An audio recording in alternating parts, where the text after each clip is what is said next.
morning, good people. Welcome back to A Moment on Mondays with your girl, your sister. I'm your friend and personal growth coach, Stephanie R. Strong. And this morning, I'd like to speak to you about bouncing back from your mess up. I'm coming right out the gate this morning with I mess up. We all mess up sometimes. It reminds me a lot about the statement that Paul makes in Romans 7. The very things that I don't want to do are the things that I do, and the things that I do want to do, those are the things that are so far from me. Oh, wretched man that I am, who can deliver me from this body of death? Sometimes we have the best intentions in mind, but they don't always play themselves out. So if you have found yourself recovering from your own personal mess up, I've got good news for you.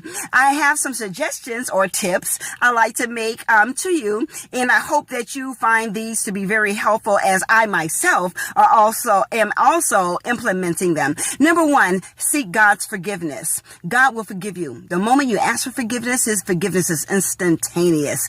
And then, just as much as God forgiving you, forgive yourself. That is so important. And I strongly believe that when you ask God for forgiveness, then you forgive yourself. It opens you up for forgiveness of other people and being forgiven. So make sure that you take care of that. The next suggestion or tip that I like to make for you is to take ownership for your own role. What you may have said, what you may have done, what you may have even instigated, or any action that you took that you bear responsibility for. Make sure that you own that.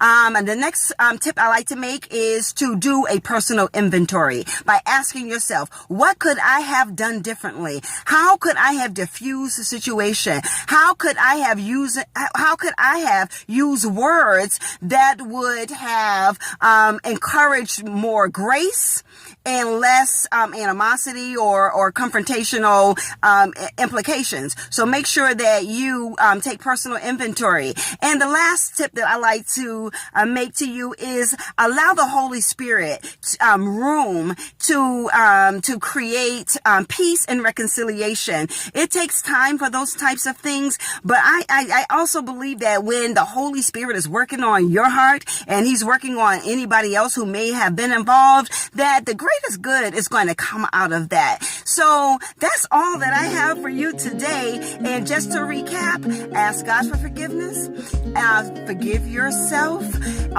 take ownership, do personal inventory, and allow the Holy Spirit to make room for peace and reconciliation.